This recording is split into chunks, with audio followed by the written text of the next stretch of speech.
this first thing through, and then the whole world's going to open up out there. I believe that there's a lot of opportunities that we can bring Lassen County business people out there. It's just like anything else. The first one's the tough one.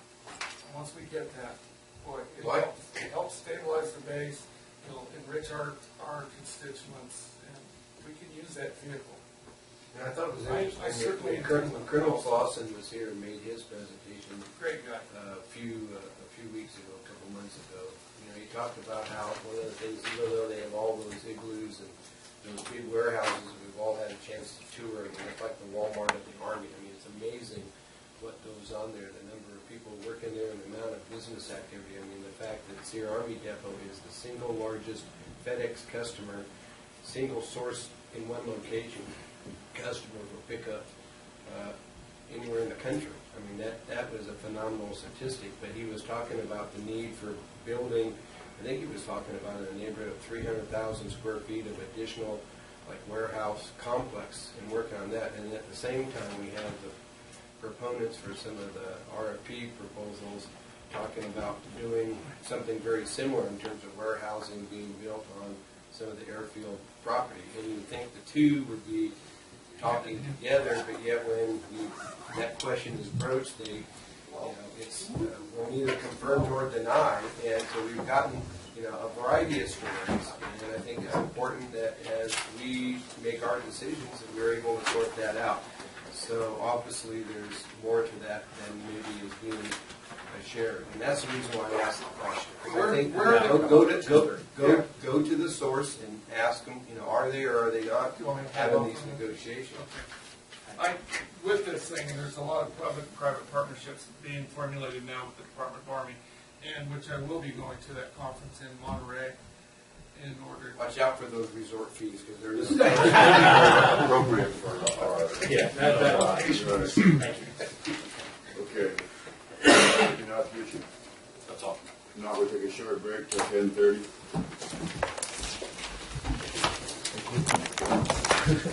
I haven't got anything yet, Steve. Bringing me back to order. It is on D1. D1, Mr. Chairman, last week the board heard presentations from HSP Resources and U.S. Wine Corporation regarding the property that the county intends to surplus in Herlong.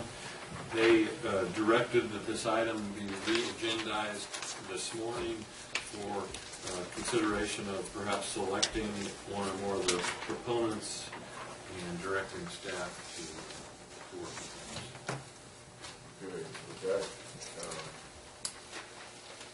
anybody from the board wishing to comment first? I thought to open it up to the public first. Okay. Yeah. We will take public comment on this at this time. Man, clear in the back. Minute, what did you say your name? My name is Felix Flores. I'm from Herlong, California. I'm here to support this RFP, and I support HSP Resource. And the reason is the presentation itself. They have experience in dealing with this type of project, which I did a little research on them. The second one is what they're going to give back to the community, which you've already stated. They gave back the books. They've given cheap rental space both to the county and the one stop. The other one is the value that is the asset on the building is approximately $136,000. Plus, they're going to give you $25,000. Plus, they're going to pay for whatever the cost, the closing cost, to transfer this building back to the county. Originally, as we all know, there was a mistake on the first RFP. But this is a win situation not only for the county, but for the Herlong community. So I would really like you to see that there is a larger number than that physical number that they show. The other one is that's really important about this, and I'd like to get into it really quick, is the new Defense Authorization Bill of 2013, which has been coming up and coming up.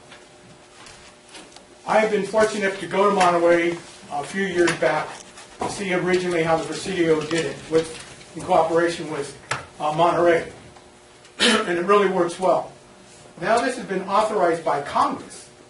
We have an opportunity to make a difference in Lassen County and southern Lassen County.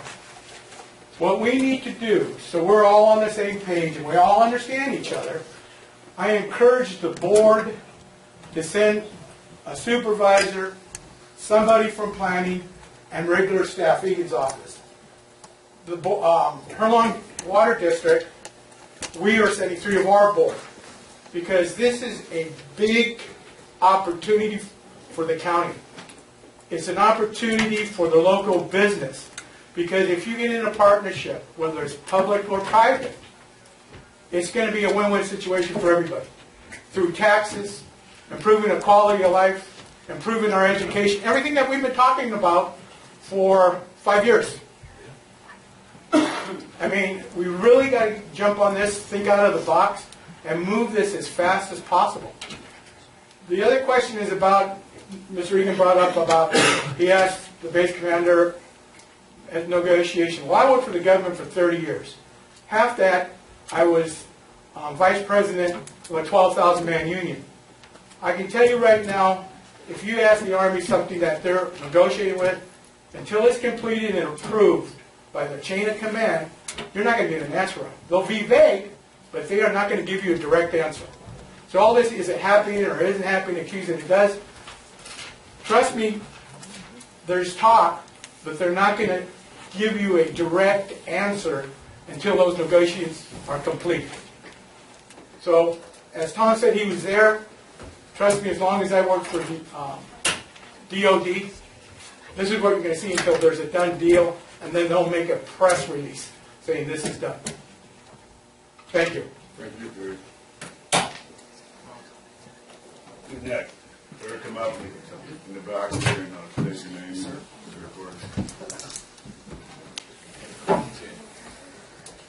My name is JJ Jimenez. I'm a local contractor. I just wanted to speak in favor of this RFP, and especially, was it HSB, I believe, correct? I did a little bit of research on Mr. Hayes that gave the presentation last week, this past week after that. And I believe he's, from what I've seen, I actually talked to him a little bit after the meeting. He seems like an honest man, and I believe that he will work with this community and work with the county in a good way to produce, like Alex was saying, this will produce jobs in our community. This could produce jobs for me and the 7 people that I employ. And I believe it can produce jobs for other contractors, and not just contractors. As this whole thing rolls along, it will produce income for the county, like you talked about, in taxways and that sort of thing. So I would just like to say I am for it, because I think we need a little bit more, a little bit bigger things going on. It's an opportunity for the county, I believe, to grow that Herlong area a little bit and give a little support. I mean, you drive through there now, it's a little bit run down, and I think it's a good community with good people, and I think it needs some extra help. Thank you. Thank you.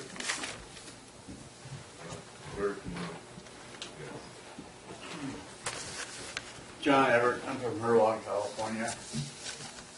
And Mr. Pyle, I told you I wouldn't be back unless I thought it was important. I haven't seen you for a while, but I feel that this is important. And I also agree with the last two on Mr. Hayes and company. We need some positive growth in the whole county, and we need some positive growth in the Herlong area. I also am concerned about the one-stop.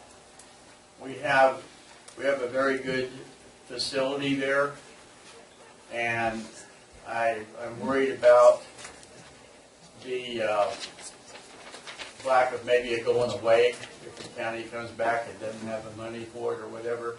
I really stress that we need this project down there, and it's been a very good one. It's well ran, and it really helps literally hundreds of people in the South County, as you guys like to call us. And it's very important that we keep that going for the community, and we need positive growth. And just to reiterate, like the last two said, the county will prosper from the jobs and the taxes and stuff. And I don't care if the thing was given to these people, you know, on the bid. The money that's going out to buy that property is not important at all to me personally. That money could be free. It's a matter of if they get it and they take care of it and we have business. We haven't had anything go on out there on any of that property for years. And with the county now, and if they have a chance to get rid of it, we have a chance of growth in that pattern. I believe it's very important for us. Thank you very much. Thank you.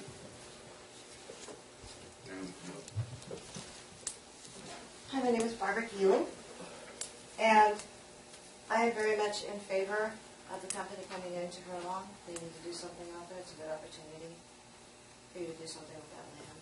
It's been sitting there.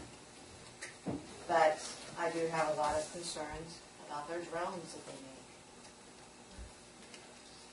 There's a lot of civil rights violations when the drones leave the area that they're not supposed to be in. So I don't have a problem. If they want to make drones and test them in this area right here, and their little cameras never face the surrounding areas to violate anyone else's rights, I'm all for it. But even our Assemblyman, Tim Donnelly, stated, why do we have American companies manufacturing things that could be used to spy on Americans? This was in the Record Searchlight on April 21st, 2013. So I think that the company coming here, what they want to do is great. Absolutely. Manufacture the drones. Test them. But keep them in that one area. There has to be a lot of restrictions and guidelines and huge penalties for leaving that area. They can't fly a drone over to Reno. They can drive it there and then fly it in the area that they're allowed in. They can't fly a drone over to Susanville or to Redding because you're crossing people's private property and you're violating their rights. People have a right to privacy. Thank you. Thank you. Can I ask Barbara a question? Yes, You ma'am. bet. Is there a restriction, Barbara, about drones flying in air space around the air flight pattern? As far as I'm aware, there are restrictions with the airlines, like the base there would have restrictions, but there hasn't been anything written saying that, okay, you cannot fly over I-5 freeway and monitor the people on the freeway. It's a free-for-all. Someone can use a drone and look in your windows at your house. Okay? That's how serious this is. And it's okay. But if they go up to the window and they're looking in there, they're peeping Tom. You know, I think there's legislation coming on now. Right. But that's something that you guys need to be aware of, because if you allow them to come in and they have a free-for-all, where they can just fly their drones everywhere, you're going to be hearing back from your constituents. Not very happy. No, I agree, but I mean, I think that's up to federal aviation, is our opinion on the legislation. But you could also place restrictions on them. You have the authority to place restrictions on them in your county. When we get there, Okay. we'll take that top subject up.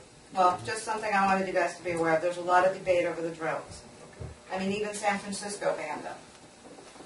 And they're very liberal. And they didn't want drones in San Francisco. Seattle didn't want them either. So, that's the only part of the company I have a problem with. Everything else, let's do it. Okay, thank you. Thank you. Who's next? See none? Somebody else? Oh, Mr. Hanson in the back. Thank you.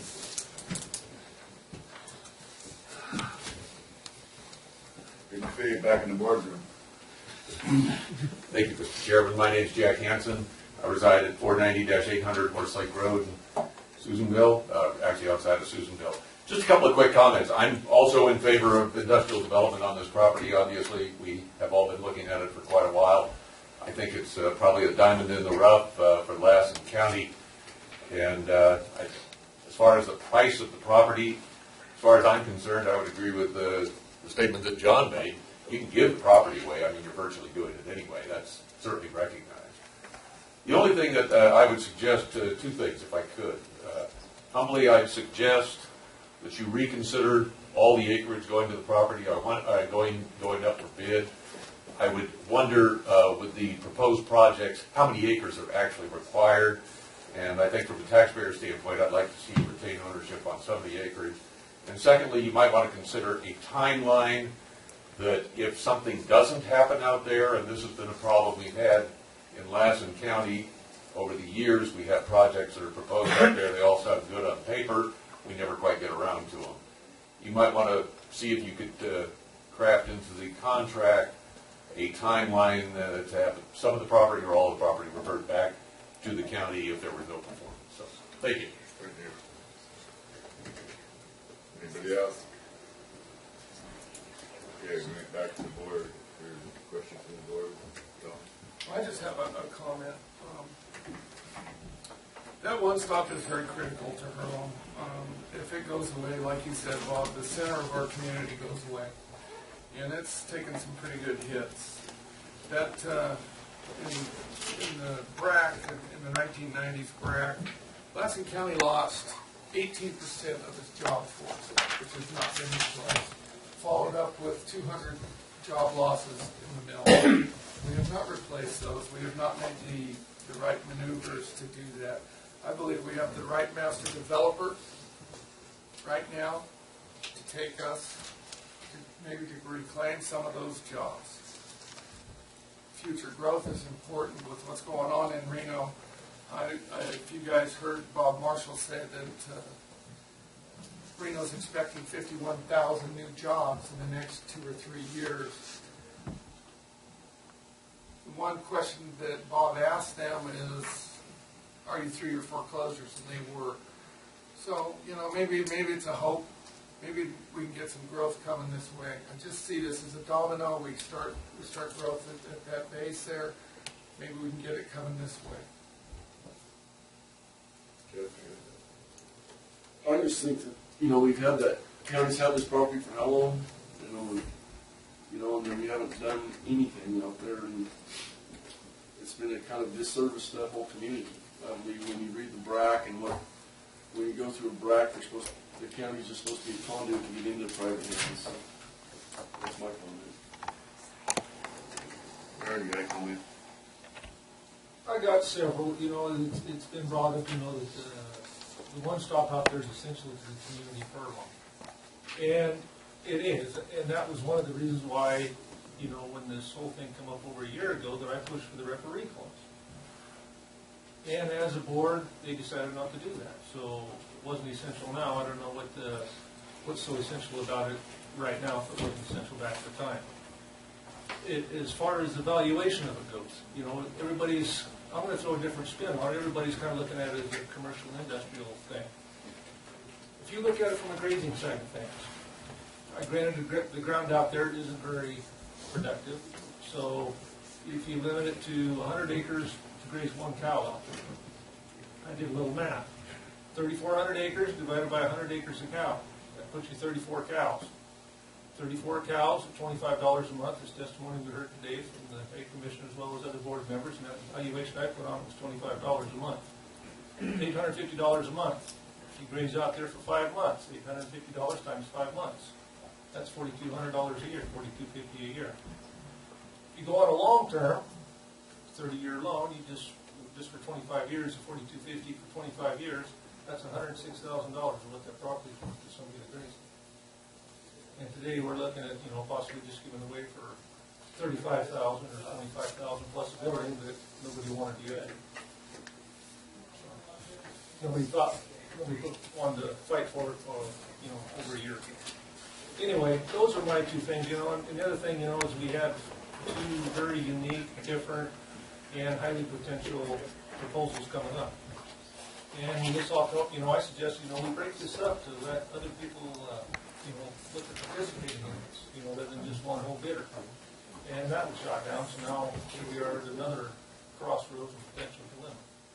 So anyway, just some more food for thought to think about as we move forward. Just a comment on your grazing there, and the problem is there's no fencing out there, and it costs, I don't know how many, 10, 20, 30, 40 more times the fencing. That would be a big cost. Before you could graze it, you'd have to fence it. So your improvement to make it available to graze would be extremely high. Way more than you'd ever get back to see. Have you been out there, Al? No, I haven't been out to the airport field. No. Okay, Jim? Cut it in half at 200 acres, and that's still $50,000. Go ahead, Mr. Chairman.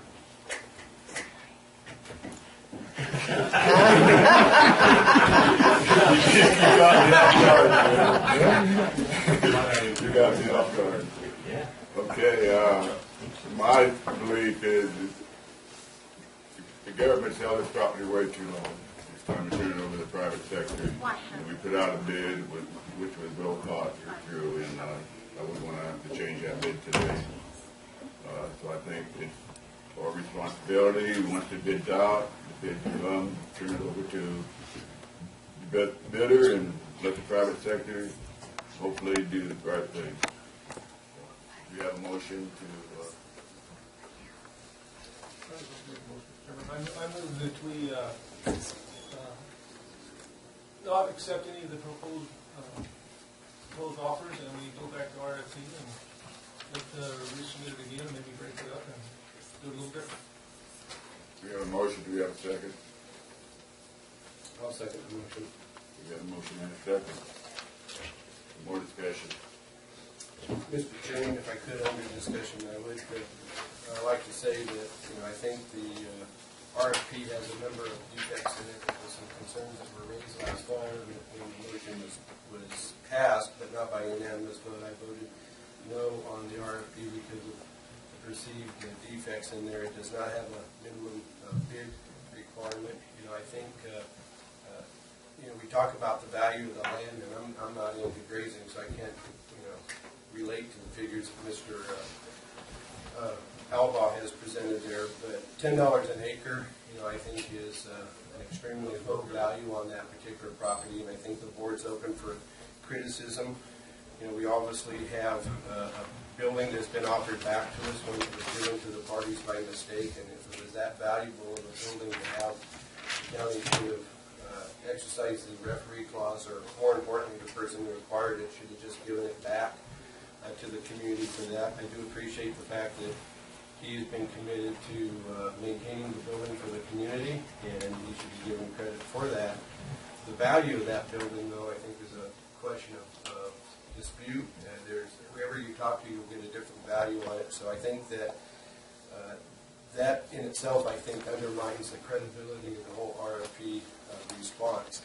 So I think that we're not interested in buildings, we're interested in what the dollar amount is, and I think whatever dollar amounts we gain from the disposal of land use property should be put back into developing a proper ADA compliant facility for the community. So the idea that by voting against awarding this property under the RFP is a vote against having facilities out there as the heart of the community, I think is not appreciated by some, because I think that we as a county have a commitment there, we have a responsibility there, and we need to discharge that. I think that the RFP is also defectively learned in the process because of the planning requirements and how that's going to be paid for and accomplished for the utilization of that property. I think it's something that needs to be resolved and incorporated as part of the RFP. If indeed we're going to require the successful bidder to participate in that, you can't go back and revise the RFP now and say, okay, you've got to contribute and help pay for that. That's a county expense, but one and less, we have a responsibility. So just the cost of administering the transfer of these documents are going to far exceed what we're going to gain in terms of the value of either the cash bids and or the property that would be exchanged for it. So in order to take that property back, in order to make it be ADA compliant, we're going to spend tens, if not into the hundreds of thousands of dollars.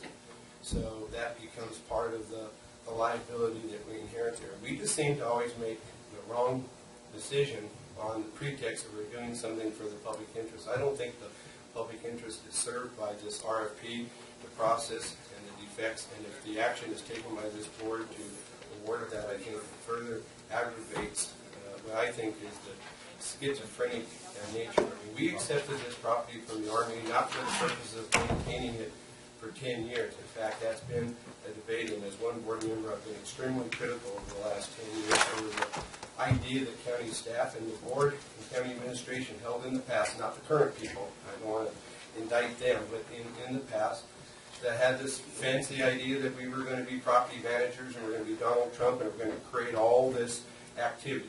You know, and those of us who listened to it then, you know, had the same attitude we have today about their lack of performance. So I'm 100% in favor of transferring the property to the private sector. Should have been done 10 years ago, but we need to do it in a right fashion. And I could say that what I watched and listened to and have read over the last few months as it relates to this RFP does just the opposite of that. I don't think the public interest is being served, so I will be voting no on awarding any sort of RFP to a bidder, and I think that all bids should be rejected. And that's why I support this motion. Anybody else? Well, yeah, I'm fully in favor of awarding the property today. We've been at this for too long, and staff put together this RFP, and they were satisfied with it, so I'm satisfied with it. We were told that it was a good document, and I want to make a motion today to... You have a motion on the floor. We've got a motion on the second on the floor. Well, Jeff? why are we going to prolong this? I mean, we talked about being efficient, and, you know, I'm new, but, I mean, this has been going on for over a decade, and we haven't, staff's wasted how much time, how much money on making an RFP, and all of a sudden the RFP is flawed? That's just my question. It's not flawed today, it was flawed when it was adopted, and the RFP the year before that with the other properties was equally flawed, and we have been living with the consequences of doing it wrong. And I think it's time that we do it right, and I think that's... How many times are we going to have write up an RFP because everyone seems wrong? Yeah, we haven't been very successful at getting it done Well, right. the board house, you can help us get it right, because Yeah, we're last right. RFP, it wasn't a unanimous decision. So where are we? We're going to vote here in a minute, but let me say a couple of things. This went out to public bid. Anybody had the right to bid on it. Those that did, those that didn't. I don't care if the public criticizes me for accepting this bid, because the person criticizing me will have had the opportunity to have made that bid, and they didn't. Everybody had the same opportunity. So, I mean, I don't like the idea that, you know, somebody would criticize us for a public bid, that they had every right to make a bid. And they didn't do it, so they're bitching about it because they don't like it over now. Well, that's their tough luck for not bidding on it. Well, and at the same time too, Bob, the public is also putting it in our hands to give it to the best person, and That is correct. they also reserve the right to refuse any and all bids. We can do that if we feel none of the bids are acceptable. All right? With all due respect, I disagree with you, and you too, Jim. I think we got, I think it's a good RFP to say it's RFP. Let's vote on this. Well, Wait a minute. I got the floor right now, I'm speaking, and when you've done that, like okay, you can, but that's how I see it, and as far as any planning that have to be done, the airport land use plan, I sit on the commission, I come to this board and ask for the money to do this plan as a commission, or department head, Maury Anderson, said we have to have a plan, and I brought it to the board, and the board voted it down. That's why we do not have a plan. And that plan is not for any one particular person. It is for anybody within the area that needs a go by the airport land use plan. And I agree with Tom, the community center. I would hate to lose the community center in Westwood. It's very important to that community. Extremely important. And I don't know if this is it's not my district. It was Jack Hansen's district. I don't know. It was very important to Jack when he had it, and Tom said it's important to him. You know, I don't know, but I'll take their word for it. But they don't know how important the Westwood Center is to Westwood. None of you do. I do. So anyhow, I will not be supporting this motion. Jim? You know, I just want to respond. I'm more than willing to vote for an RFP if it's going to mean that it's not going to cost the county directly out of its pocket as a result of the RFP. That's what we're assured. If you can assure me today that by awarding this contract or this bid, that it's not going to cost the county anything from that point forward dealing with it. So, I mean, to me, the last two RFPs have basically led to exorbitant costs being added to. We played tiddlywinks, watching staff do their thing over the last 10 years with that property out there, and it's cost the county between $750,000 and $1 million. And those of us on the board sat there, some of us objected to it, and we were taken to task and criticized for questioning the integrity of staff and the community interest groups that were trying to make something good out of it. And the thing is it winds up costing us. So, it doesn't matter who we award it to. In the end result, it's going to cost the county general fund that much more money trying to make the thing work because of the other requirements there. And that's where, if you're going to dispose of the public property, it should at least be cost neutral. I mean, I don't care about making a dime. It should at least be cost neutral. And if you could provide that kind of assurance, then fine. It would be a worthwhile thing for the public interest. But why should the county general fund always take it in the net because we're pandering to our political groups? And that to me, I think, is what really deserves the public in this process. And that's the reason why I'm out of sorts on it. We're having it. And it has nothing to do with the individual parties today. It has to do with, I think, is the dysfunctional activity of government that we have. And I didn't run to be on this board to be part of a dysfunctional government. I want it to work and work right the first time and do it right, in a right way. And that hasn't been achieved. Liar. Okay, thank you, Mr. Chairman. The airport land use plan was needed long before this issue came up. It did not come up because of this issue. It was an issue this county's had for 10, 20, 30, 40 years that they have never taken up and taken care of. So it's the responsibility of the county, and the county never took care of it. Jeff, do you have a comment? No, I just called for question on the vote. Oh, fine. But I got ignored. No, you got gavel. You got gavel. That's better. You're learning the system and trying That's to better to be gavel. When the chairman's talking, you don't interrupt. Okay, Mr. Egan. Sure, I just have one thing to point out, just for the record, we have not done an appraisal on this property since whenever it was taken over.